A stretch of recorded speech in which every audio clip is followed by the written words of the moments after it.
Raceway after this.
Welcome, race fans, to Speed Talk. I'm Jason Dale, and this is Dean Reller. Hey, Jason. Maybe we should introduce ourselves a little bit since this is the debut show. Yeah, that'd be a great idea. You know, I'm originally from Glenwood, and now living in Waite Park. And where are you from, anyway? I'm originally from St. Cloud, been a race fan when racing wasn't cool. But when I was little, you couldn't find a die-cast racing car. You couldn't find a racing T-shirt. Couldn't find it on TV. You couldn't find and I have to admit, I was one of the first people that enjoyed it before it became a real popular thing. Yeah. Well, I've been at the track here, reporting on it, or doing the radio, or the TV, or driving here since it opened at back in 1991. We were dirt for the first couple of years, and then asphalt ever since then. I was the announcer up at Fergus Falls for 6 years, and have been the announcer here in Sauk Centre for the last 2. This will be my 3rd year here in Sauk Centre. And I know you have been reporting and doing some media work with the track for a long time. Yeah, I started with the 2nd year of the racetrack, and I've been writing articles about I-94 for many, many years. Last year I had the opportunity to start working with you, doing some announcing. We had a heck of a lot of fun, and I think this year we're going to have a lot of fun too. Well, that's true. And talking about the I-94 Raceway and what we have to look forward to this year, we were trying to race tonight, but the rain/snow kind of delayed our opener a week. But that gives us an opportunity to talk to some of the drivers and get more organized and think about what's to come this year at the I-94 Raceway. What are the things that kind of stick out in your mind? Probably the biggest thing is ASA sanctioning coming to the track. ASA standing for the American Speed Association. They run a touring series which goes all across the country, and now they're getting into sanctioning short tracks, just like I-94 here. And we've joined up, and we're bringing a lot of new ideas and some extra prize money in, and a whole new approach to racing. It's going to be a lot of fun. Well, another thing, of course, we have our weekly race program, and we have our premier division, the late models, and that's the thing that's really getting me excited this year. Last year we'd have, you know, a real good show with 15 drivers. Now this year, owner Tim Olson, we're going to talk with him later on in the show, he was showing me the list of guys already registered in the late model division. I think he had 32 names down there. We've got some big guns coming this year. Definitely so. And matter of fact, I believe we're only going to start 24 to 26 cars, so there will be drivers going home that won't make the big show. Yeah. So it's going to be exciting. We're going to have a touring series come in actually twice, the Mars series.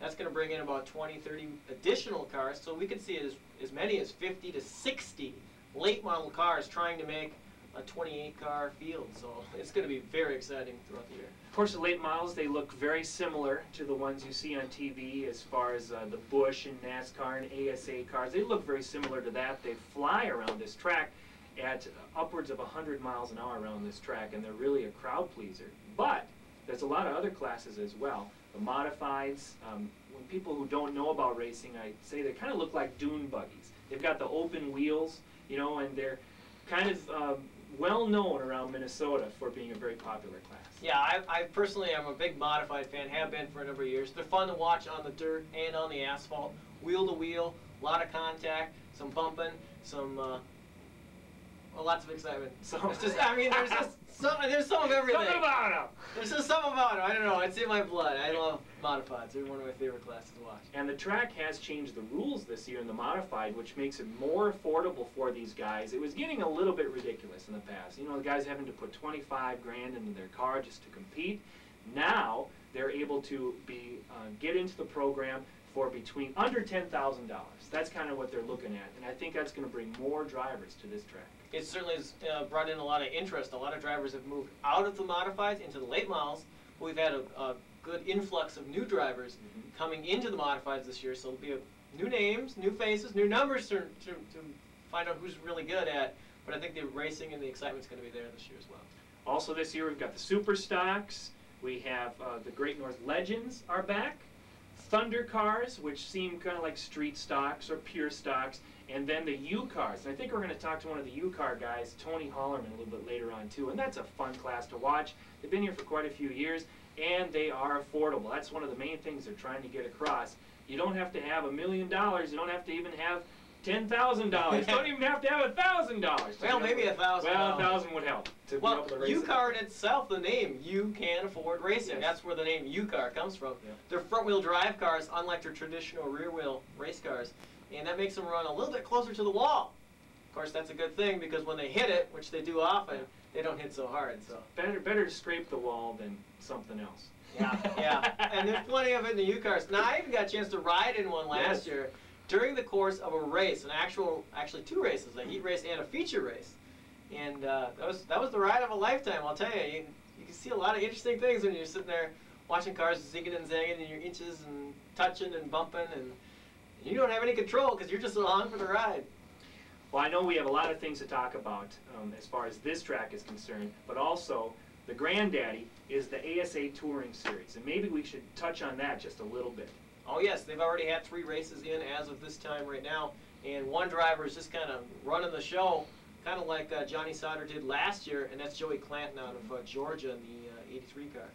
Something that impressed me so far, and they've really tried to improve their series by making it more of a national series. They've gone from Florida, California, to Virginia, and now they're going to come back up to the Midwest, and that's something that they've really tried to stress this year. Yeah, it's the premier short track racing series in the country, and it's great to be affiliated with them here at the track, but it's also great to watch them on TV. And also, when you watch some of those races on TV, you see some familiar faces that you see right here at the track. Well, it's neat. When you look at the point standings, of course, you see Clanton right on top, but you see some other pretty big names, too, that have some local ties to the I-94 Raceway, namely Danny Fredrickson. Yeah, Dan's raced here before, and his crew chief, who moved up in the racing organization with the Lefevre racing team, Nate Teesey, races here. We'll get a chance to see Nate race a few times throughout the year when the schedule permits. Really looking forward to that. And we're also looking forward to talking with Larry Kemp. What's his title with ASA? You know, I don't know his exact title, but he is the man in charge. He's in charge of operations now, and when it comes to, you know, going to the big guy, he's the guy you're going to go to. And we're going to see him on this show a little bit later on. One other note about the Lefevre racing team with Dan Fredrickson, another employee of I-94, actually, he's not working with the track this year, I'll get to that in a second, is Tyler Schaefer, who was our flagman last year. He's going to be racing a modified as well this year. But he had been serving as a tire carrier for that team. He's moved up now. He's going to be the spotter. Fantastic. He's going to be calling the shots from the tower, telling the driver where to go. So that's a lot of responsibility. He's only 16 years old, by the way. Well, I tell you what, we've got a big show coming up. We're going to take a short break and be back with more on Speed Talk after this.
Speed Talk here at the I-94 Raceway, and we have the owner of the I-94 Raceway, along with his brother.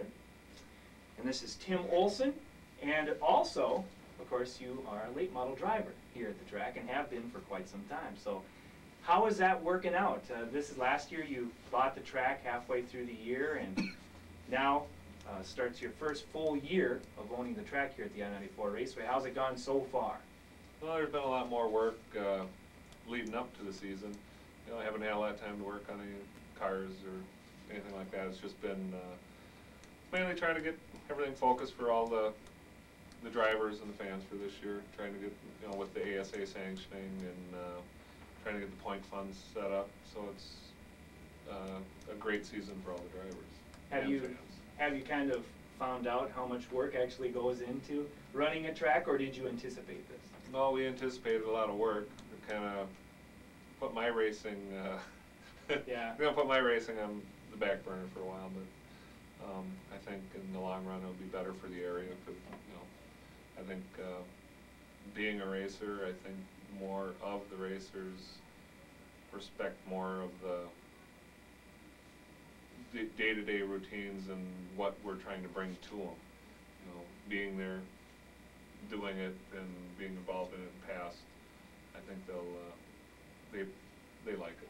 Yeah. I think you hit on something right there, and something that I've stressed to other people when I've talked about the I-94 Raceway and how it is now, is that you being a racer and the other guys knowing you and have known you for quite some time, I think there's a good level of trust there. I think that really helps you out. Well, it helps out, but I can't rely on it. You know, I think being involved in racing for the last 20-some years, excuse me, meeting and knowing a lot of the ASA and the old Artco and Remax Challenge Series drivers, you know, I think it'll help out. You know, through those contacts, I think we'll end up getting some drivers coming in for 1 or 2 shows, you know, come in for a special, come in, you know, 2 or 3 times during the year to try the track, to be at the specials. Mm-hmm. And I think in that aspect it might help a little more. One thing I'm curious about is that when you were growing up or when you started racing, had you ever thought about owning a track, or is this something that just came to you in the last couple years? Well, our family, my dad, he used to own Minnesota Dragways back in, what would that be, the early 70s? Mm-hmm. And since then, he's always wanted to be involved in racing. We've always talked about it. And that's where we ended up, you know, when the opportunity arose, we looked at it, thought we'd make a run at it and bring some of our old ideas in and try to make those work here. Mm-hmm. You know, like go-kart track for the kids, mm-hmm. and maybe, you know, some other racing venues here. Got some new things going on with the racetrack this year. The rock that's been a fixture at this track for years is now gone, and there's a good reason for it. Can you tell us about that?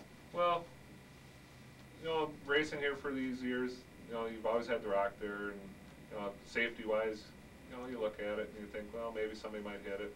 But the main reason why I think, you know, that it's gone is we put a new pit road in so we could run some extended races, 100, 200 lap races where they got to come in and do pit stops.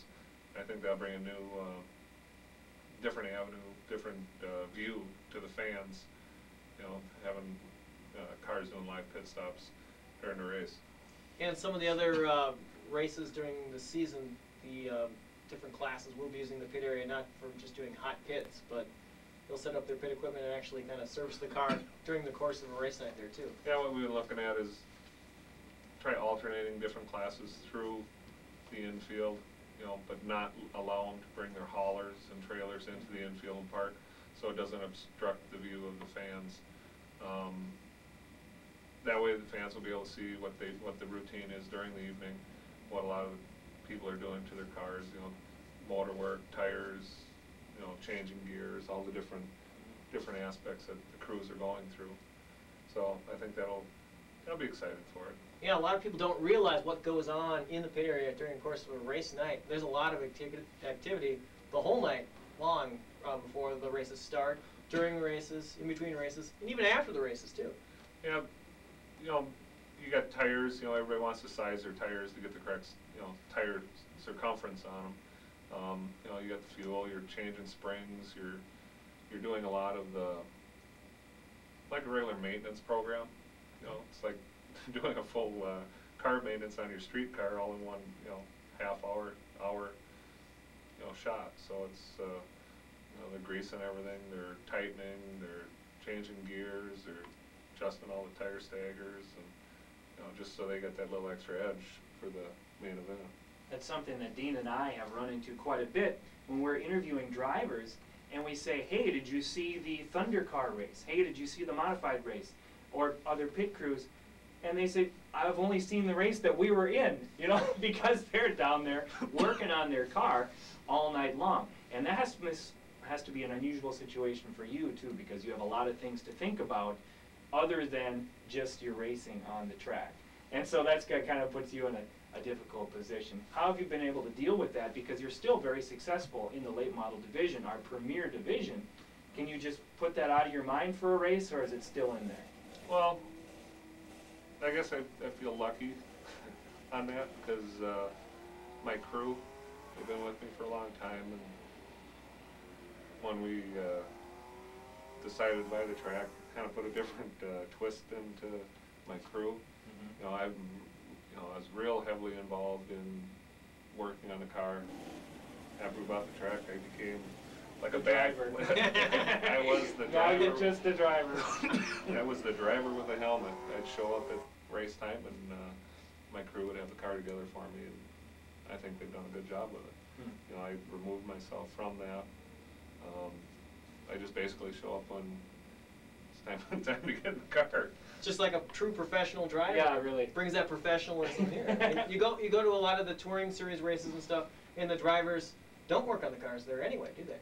Well, some of them, they don't allow you to work on it. You know, they want the driver suits spotless. You know, they want the driver image, which is good image. So they try to refrain from having drivers actually laying under the car, Mm-hmm. changing gears and getting in the oil and stuff. You know, they don't want to see a lot of the oil spots on the uniforms. You know, a lot of the stuff nationally, they were, you know, TV coverage. They want everything spotless. So in other words, you're not going to be wearing that orange driving suit that you've been wearing for years here anymore, right? No, I bought a new one last year, and I broke it in at the fairgrounds. No, at the Remax race that we went to last year, I wore it for the first time, and I wore it up here a couple times, and that's, you know, it's been, can't get rid of old orange. No, I keep it around. Maybe I'll let my son use it now. Hey, that's right. Now, what is that like? I talked to your wife about this, and she said, you know, she's a little bit nervous. Your son is going to be driving a modified this year at the age of, what, 15, 16 years old. So what does that feel like for you, having a, you know, it's kind of the trend is to having him start earlier and earlier. I guess it's a good thing for him to get experience at this age, but you have to have some apprehension about that. Well, the apprehension I have is that he gets his homework and everything done. And I've told him that if he doesn't do his homework and do good at school and be a good community leader, that he won't be racing. You know, it's not, I feel that racing at this point of his life is more fun. Mm-hmm. And like I've told him, he's got a lot of years to become a professional racer and not to focus on it. I don't have any apprehension of him being behind the wheel. I know the cars are safe. I've hit the wall a few times. I've walked away from them, so it's, you know, it's, I don't have the same apprehension, I guess. Let's look ahead to this year in general. What type of things, I know that you've mentioned the word fans many times. Last year, you changing the admission prices so kids 12 and under getting free helped boost the attendance double, triple what it was at other times during the year. I think that's been a key. But what do you look for as far as this year? What are you trying to build up to? Well, this year we got some, we're going to bring in some cutouts. You know, we're trying to make it a full atmosphere for the whole family to come to. we want, you know, mom and dad to bring in their sons or daughters and, you know, not have to spend a lot of money to get in and enjoy the evening and have some alternative stuff to do at the races. You know, some other venues, you know, they have pictures, you know, cutouts where you can take pictures with drivers and cars, and, you know, we're going to have some pit stop contests and stands for fans to do. We're going to, you know, give away a year's supply of Pepsi product to a fan, and, you know, there's some other things that we're working on that'll be more benefit for the fans. We're also working on things that'll help benefit drivers too. And I think that is smart, because I've been talking with with Dean as well. We've got a huge facility with 8,000 seats. You know, let's use it. Use this space and let people get up out of their seat and walk around and enjoy the day, and not have to be stuck in their seat and have to watch the races. Of course, that's what we want them to do. But if family comes, not everyone is going to be sitting there watching every race. So I think that is smart. It's a good way to get people involved in other things at the track. Right. My wife's very child-oriented. She believes in, you know, family structure and stuff like that, and she wants to put in a playground and some other stuff for the kids. And it's, I guess, what we're based on. You know, it's good. You know, it's our family. That's how we. That's how we were brought up. So. Brought up at the track, just like Dean and I were too. So. I remember running from one end of the track to the other down when the cars would come by, get the checkered flag from the flag man. Yep. I remember I used to always have a contest with all my little buddies that I'd be the first one into the pits. Yep. You know, we'd jump out of the stands and run into the pits and be the first one down to our favorite driver. So I think we all grew up that way. Well, our time is short here, so we're going to let you go, and we're going to take a short break and be back with more Speed Talk after this.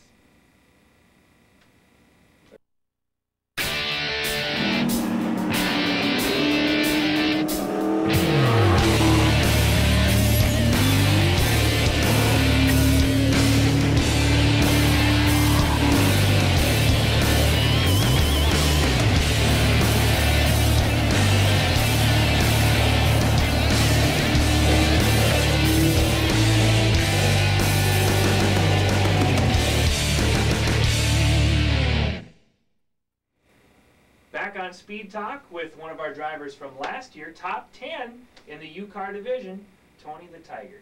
How you doing, Tony? Just fine. Good. Well, you've had a couple years of racing now. Yeah, 3 full summers. 3 years. What did you think of last year? I think it's probably your most successful year as of 2 days. You know, how'd it go? It was kind of an up and down season. For the most part, I can't complain. I had a lot of fun out there racing Andy and the other guys out there and stuff. You know, guys I've gotten over the years and stuff, so it's been fun. One thing I've noticed with you over the last couple of years, ever since I've known you, of course, you were coming to the track when you were this big. Since day one. Yeah. Well, let's talk about that. Where you were here when the track opened. Yep. 12 years. This 12 years of racing. This is our 12th year. So, what's it like growing up at the I-94 Raceway? It's been fun. You get a chance to meet a lot of different people, and, you know, obviously like you two guys here and stuff. We're different. Yeah. And watch some drivers come and go and stuff and advance throughout the ranks. There's a guy by the name of Rick Tennis. I don't know. I remember watching him and stuff when his place was dirt and everything. He'd come down here and he'd run. Now he's running, what, ASA, I believe? It's ARCA Series. ARCA Series. Yeah. So, who else has impressed you over the years? You got to know, you run down to the pits and talk to the guys? Remember a guy that used to run the number 71 sprint car, Rick Samberg? Yeah, always called Two-Wheel Rick. Yeah. Remember watching that man run. Stuff. Doug Wolfgang was here during the World Outlaws. I remember watching him run. Stuff. The Carlsons were up here during that World Outlaws tours and everything. It's been fun just watching these guys go out there and do what they do and stuff. And I guess the part that's always impressed me is watching the fans support these drivers and crews and everything. That's basically the reason why I ever wanted to get into it. Yeah. You know, I said, God, these guys, they're going out there having fun, driving fast, getting a little crazy. You know, hey, I like that. Yeah. So I mean, when the fans come down and pits afterwards, and hey, can you sign my flag? It's like, yeah, sure. Stuff, and next thing you know, he got brother or sister. Hey, can I sit inside your race car? Yeah, sure. So you're lifting them in there and stuff. Mom, dad got their eyes real big. They're like kind of leery and stuff. And So you sit them in there, you strap them in and stuff, and they're just sitting there smiling, bonsai, and real. And stuff, and then you help them out and stuff, and they're running back like, Mom, Dad, did you see me? Did you see me? Yep, we did. Stuff. And it's like, what, aren't you forgetting to say something? Come right back. Thanks. Yeah, thanks. Now you started, you're not in the most expensive kind of cars, you're in the Right. UCAR class. It goes to show that you can get out, become a race car driver, fulfill that fantasy of becoming a race car driver. With a very small budget. Exactly, right there. Yep. How much money does it really cost you to go racing? Let's see here. I nickel and dime everything I can because that's about all I can afford with my budgets and everything. Let's see here. On average and stuff, for 3 years straight, I went on and bought a different race car, good used race car. My first one cost me $250. The second one I got, a friend of mine gave it up, so I got a real good deal on it. That was $100. This one that I'm racing now, it ran me $350. On average, you can buy a race car, race ready, for $350, and that's going to get you about a top 10 on average.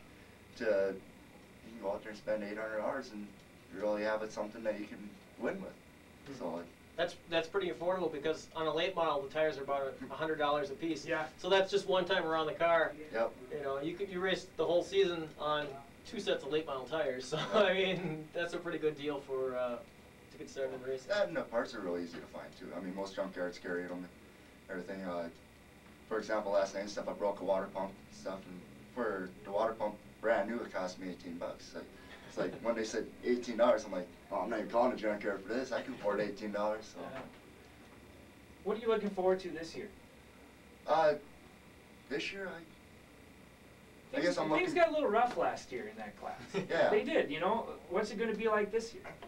To be honest with you, I really don't know. I'm hearing some talks about different things and everything. I'm sitting there going, okay, this is nice. I'm giving up after the summer, unfortunately. It's getting hard to find the time and the money for it and everything. So I guess what I'm looking forward to is just going out there and just having fun.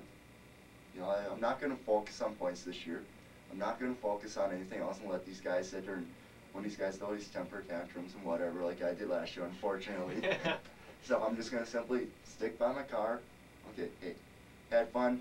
You know, wait for it to go home and stuff and get the pit crew together and sit down and do who knows.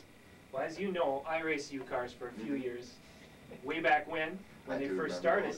And one thing that I like to do, maybe I'm not the true racer or the diehard or whatever, but I like to start in the back and watch the race develop. I really did. I thought it was a kick. I thought it was so much fun. And you know what? You told me the same thing last year. You told me the same thing. That's very true. See, now, the thing of it is, though, is if I had enough money to know, hey, I broke this car in half, no problem. I can come back and fix it the following week. Got the money, the tools, and the equipment to do it. But I don't. Yeah. So when you sit in the back, it's kind of like, I'm sure you guys, like when you watch Talladega or Daytona on TV. Let the wreck happen ahead of you. Yep. Yeah. Here, you know, in our class, see, we're going, what, 70, 75 down straightaways max. You get a little bit more time. It's not going 190, you know, whatever. Except, but don't get me wrong, something happens. Look out. You know, if you get one chance to do it right, either it's right or it's wrong. There ain't no guessing or anything about it. Stuff. And I've learned. You watch, you know the guy in front of you. You go through a couple of wrecks with him. You know, follow him through. You know what to expect. I'd say if he's going to pick something, you follow him. If all of a sudden you see him get hit, just take that wheel pointed in one thing and hang on because it's the best you can do. I think you've seen me dodge a couple pretty. I think all of you car guys have. Mostly a lot of dings and dents on all the cars out there. Even when you try to avoid the carnage there, you get some bangs. Yeah, I think you're referring to the second week of last year. It happens. Well, I tell you what, Tony, this is our first show, and we got to cut you short, but we're going to see you again later on in the year, and good luck. You bet. Take care. Thank you very much.